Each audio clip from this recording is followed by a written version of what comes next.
Hello Reddit, I'm Magnus Carlsen, the world chess champion and the highest-rated chess player of all time. AMA. Do you ever log onto sites like chess.com, as an anonymous player, and just crush people for fun? Once in a while I've used some of my friends' accounts and won a couple of games. Or a lot. Hi Magnus.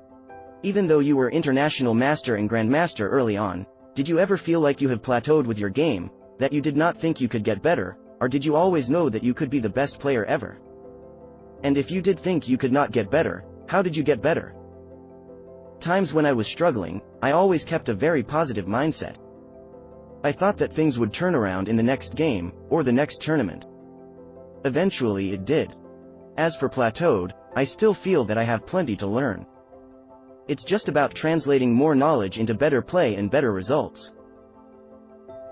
Magnus, what was your most memorable, important victory and what was your most memorable defeat? My most memorable victory was in the Norwegian Championship under 11, when I was 9 years old. Defeat. Perhaps my loss to Ivanchik in the candidates last year, although fortunately that story had a happy ending. Do you ever struggle playing yourself age 23 in the Play Magnus app? I personally pride myself in beating you at 8 years old. I always struggle playing against Magnus 23. When playing younger, Magnuses, I'm occasionally successful. If you could play any historic chess player in their prime, who would it be? There are many options, but the first that comes to mind is Kasparov and Fischer, as well as Capablanca. What is your favorite chess game of all time? Anand, Kamsky Candidates Match 1994. Hey Magnus. Do you see yourself making live commentaries in your YouTube channel? For example, you play a game of blitz chess while commentating why you do this and that. I will definitely consider doing that. What's the biggest problem facing the world of competitive chess right now? There are some good things happening right now, but I think there can be improvement in presenting the game so that it can reach a broader audience, draw more sponsors and thus have a more stable tournament cycle. How many beers would you need to drink for a master to be able to beat you? There is no answer to this question. Even extremely intoxicated, my chess strength and knowledge is still in my bones. Thanks for doing the IAMA, Magnus. I've recently gotten really interested in chess, so this is exciting for me. Asterisk, when you play a game, how many variations are you going over in your head? How many moves out do you usually visualize? Asterisk, what's the biggest blunder you've made since reaching GM status? Asterisk, when you look at a chessboard, are you thinking about individual pieces or the whole board? Is it anything like a speed reader, who sees the whole page, rather than reading word by word? Thanks.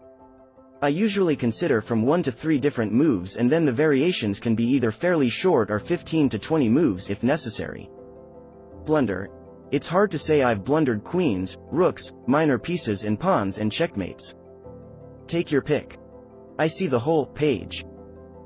I noticed in your Twitter account that you are closely following the 2014 Candidates Tournament. Are there any games or positions that have struck you as particularly interesting or beautiful?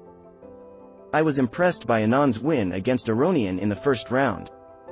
It's not often that you beat the number 2 player in the world purely by technique. Hi Magnus. Back in 2004 you gave a simul on ICC.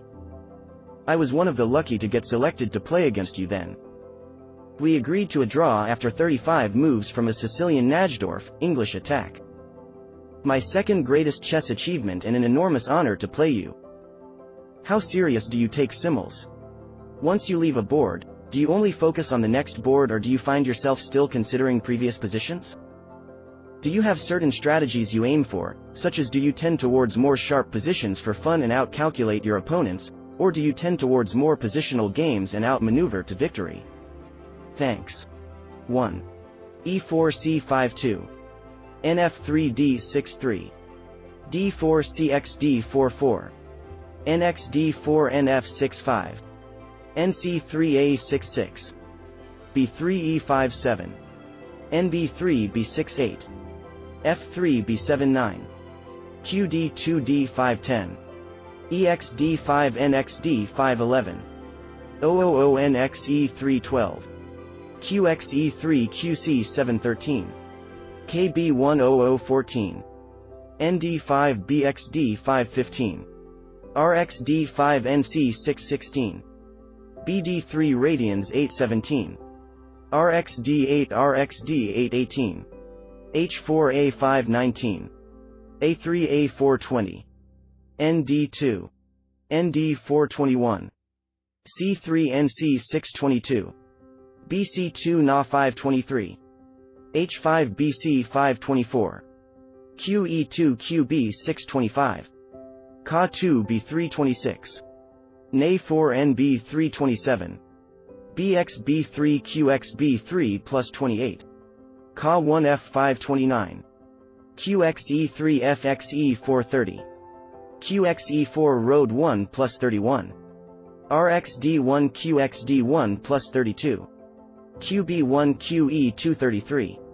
QA2 plus KF834. QD5 QXG235. QXB7 QF1 plus, game drawn by mutual agreement. 1/2 to 1/2. Sometimes when I play Simmels, I make a mistake on one board and I spend some time being upset about that, but usually I try to move on and focus on the next one. I take pride in what I do and I always try to do my best and play the best moves, not play for tricks. It seems our game was pretty positional up until a certain point. You played well. Hi. What do you think of Nakamura joking with calling you Sauron on Twitter? I've never actually watched Lord of the Rings. If I had, and Nakamura had been a better chess player, I might have been more insulted. How good were you in general classes in school? Like math, sciences, etc. I'm wondering if genius in chess translates to exceptional performance in all academics. I think to be successful in anything, at least for me, you need to focus and spend time to get knowledge and understanding of different subjects. When I did that in school, I did very well. When I spent more time on chess than on school, I did less well. Hi Magnus. Just wondering, what is your favorite unorthodox opening? I don't play in orthodox openings. I prefer to give mainstream openings my own spin. What do you think made you the strongest man in the world? Raisins. Thanks everyone. Hey Magnus. Any tips for a beginner chess player? I'd like to hear from the master. Play Magnus. Check out my videos on the app. Deleted. I don't know. I've been into chess for such a long time, so I haven't really had a chance to think about it. Hi Magnus. I'm a fan from Pakistan. We all know you as a child prodigy. What I wanted to know is whether you had a clear understanding of chess principles, openings and defenses as a child, or did the game just naturally make sense to you and you winged it? My coach Peter Heine told me that he saw me play as a 10-year-old, and gained the impression of someone who knew a lot of theory but couldn't play that well on his own. So, it has been a long process and gradually I have learned more and more about the game. Do you think you will be able to break the 2,900 barrier in the next few years? If I keep up my level and improving, I think I have a good chance. It's not a goal in itself, if I play well, it happens. Hey Magnus, let me just start and say that I'm a really big fan. I'm trying to break the 2,000 barrier and I was wondering if you could give me any advice to achieve my goal. Thanks for doing an Ask Me Anything. Studying tactics, I would say. Up to that level, most games are still decided by someone hanging a piece, or blundering a checkmate, haha. What's your favorite chess book? Favorite non-chess book? Chess book. Kramnik. My life and games made a strong impression on me as a child. Non-chess book. Close race between several Donald Duck comics, seriously. Time controls are a big debate in the chess world. If it were up to you, would you make chess more spectator-friendly by reducing time controls, or would you keep them where they are at the moment? I think the currently classical time control is a good one. It gives plenty of time to think and come up with good ideas, while still keeping the excitement for viewers. Hi Magnus, welcome to Reddit and thanks for doing Ask Me Anything. Is perfect chess a draw or win for white? What do you think? I don't know, but I am very much leaning towards a draw. Thanks for watching. If you liked this video, Be sure to hit the like button, subscribe and click the bell icon so you don't miss more awesome videos.